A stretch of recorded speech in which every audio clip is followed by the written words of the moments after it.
بسم اللہ الرحمن الرحیم الصلاۃ والسلام علیکہ سیدی یا رسول اللہ وعلی آلہ و اصحابہ سیدی یا حبیب اللہ. الصلاۃ والسلام علیکہ سیدی یا نور اللہ وعلی آلہ و اصحابہ سیدی یا رحمت للعالمین.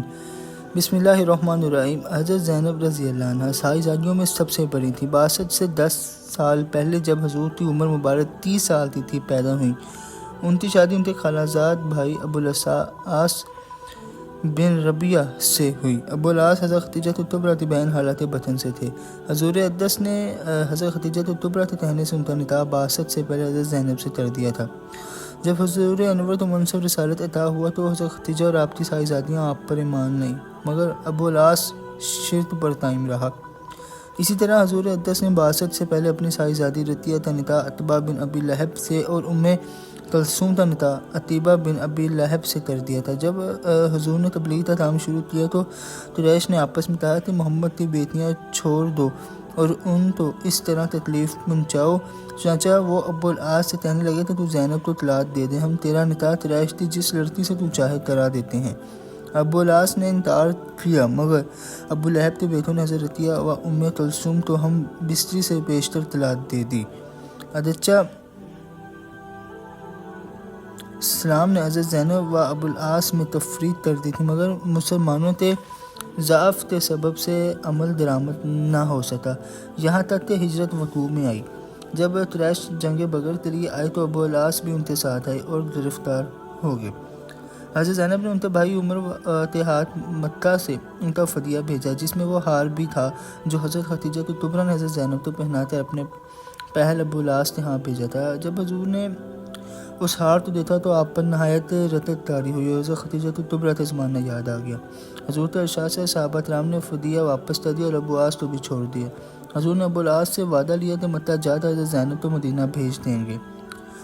جب ابوالعاص مکہ روانہ ہوئے تو حضور نے زید بن حارث اور ایک انصاری کو بھیجا کہ حضرت زینب کو بطن بحرج سے مدینہ لے آئیں.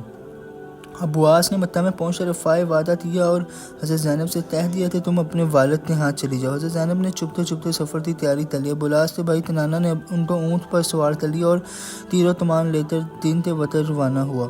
قریش کے چند آدمیوں نے تعاقب کیا اور زوطا میں جا گھیرا. عبار بن اسود جو بعد میں ایمان لایا آگے بڑھا. اس نے حضرت زینب کو نیزہ سے گرا کر اونٹ سے گرا دیا. وہ حاملہ تھی. حمل ساقط ہو گیا. یہ دیکھ کر کنانہ نے ترکش میں سے تیر نکال کر زمین پر رکھ لیے اور کہنے لگا جو شخص میرے نزدیک آئے گا وہ تیر سے بچ کر نہ جائے گا. یہ سن کر لوگ پیچھے ہٹ گئے. ابو سفیان نے کہا ٹھہرو ہماری بات سن لو. اس پر کنانہ رک گیا. ابو سفیان بولا ہمیں محمد کے ہاتھ سے جو مصیبتیں پہنچی ہیں وہ تمہیں معلوم ہے. اب تم دن دہاڑے ان کی لڑکی کو لے جاؤ گے تو لوگ اسے ہماری کمزوری پر محمول کریں گے. ہمیں زینب کو روکنے کی ضرورت نہیں. جب شور ہنگامہ کم ہو جائے گا تو رات کو اسے چوری چھپے لے جانا. کنانہ نے اسے اس رائے کو تسلیم کیا اور چند روز کے بعد ایک رات حضرت زینب کو اونٹ پر سوار کر کے لے آیا اور زید انصاری کے حوالے کر دی. وہ دونوں ان کو مدینہ لے آئے. ابوالعاص ایک قافلے قریش کے ساتھ بغرض تجارت میں شام ہو گئے. ان کے پاس قریش کا بہت سا مال تھا. مقام ایس کے نواف میں ان کو حضور کا ایک سرایہ ملا جو حضور نے بشر کر دی. حضرت زید بن حارث بھیجا تھا. اس سرائے نے ابوالعاص سے تمام مال لے لیا. ابوالعاص ہمراہیوں سمیت گرفتار ہو گئے. حضرت زینب نے ابوالعاص کو پناہ دی. صبح تو جب حضور نماز فجر سے فارغ ہوئے تو حضرت زینب نے پکار کر کہا کہ میں نے ابوالعاص کو پناہ دی ہے. مسلمانوں میں سے ایک ادنا شخص پناہ دے سکتا ہے اس لیے ہم نے بھی اس کو پناہ دی. حضور نے فرمایا کہ مجھے یہ معلوم نہ تھا. اس کے بعد رسول اللہ کی سفارش پر ابوالعاص کو تمام مال واپس کر دیا گیا. ابوالعاص نے مکہ میں پہنچ کر وہ مال قریش کے حوالے کر دیا. پھر کہا ایک گروہ قریش کیا تم میں سے کسی کا مال میرے ذمہ باقی ہے؟ سب بولے کہ نہیں، خدا تجھے جزائے خیر دے. بعد ازاں ابوالعاص نے کلمہ شہادت پڑھ کر کہا اللہ کی قسم حضرت کے پاس اسلام لانے سے مجھے یہی امر منع ہوا کہ تم گمان کرتے کہ میں نے صرف تمہارے مال ہضم کر جانے کے لیے ایک ہیلہ کیا ہے. اس کے بعد ابوالعاص نے محرم میں مدینہ میں آ کر اظہار اسلام کیا اور حضور نے حضرت زینب کو نکاح اول یا نکاح جدید کے ساتھ ان کے حوالے کر دیا. حضرت زینب کے انتقال فرمانے کے بعد یمن سودا بنت زمہ اور ارم سلمہ نے غسل دیا اور رسول اللہ اور ابوالعاص نے قبر میں اتارا.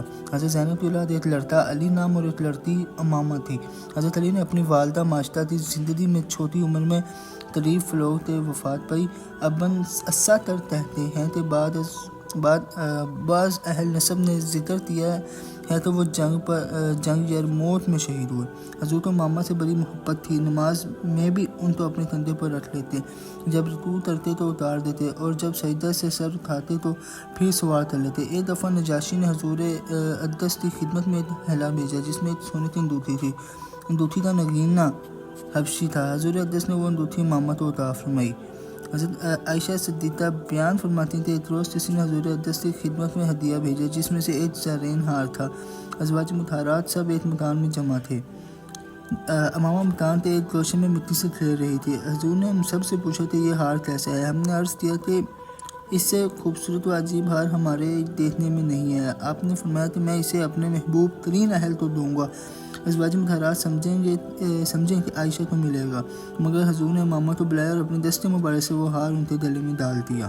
حضرت ابو العاص حضرت زبیر بن العوام سے امامہ کے نکاح کر دینے کی وصیت کر گئے تھے۔ حضرت فاطمہ زہرا نے مرتے وقت حضرت علی مرتضیٰ سے وصیت کی کہ میرے بعد امامہ سے نکاح کر لینا، اس لیے حضرت زہرا کے بعد حضرت زبیر نے امامہ کا نکاح حضرت علی سے کر دیا۔ حضرت علی نے حضرت مغیرہ بن نوفل سے وصیت کی کہ میرے بعد تم امامہ سے نکاح کر لینا، چنانچہ حضرت مغیرہ نے حضرت علی کی شہادت کے بعد امامہ سے نکاح کر لیا اور ان سے ایک لڑکا پیدا ہوا جس کا نام یحییٰ تھا۔ بعضے کہتے ہیں کہ امامہ کی کوئی اولاد نہیں، حضرت امامہ نے حضرت مغیرہ کے ہاں وفات پائی۔ میری دل سے تعالیٰ اپنے پیارے رسول پیارے حبیب کے ساتھ یہاں پر اپنا فضل و اپنا کرم فرمائے۔ جاری ختم نبوت زندہ باد، پاکستان پائندہ باد۔ اللہ حافظ۔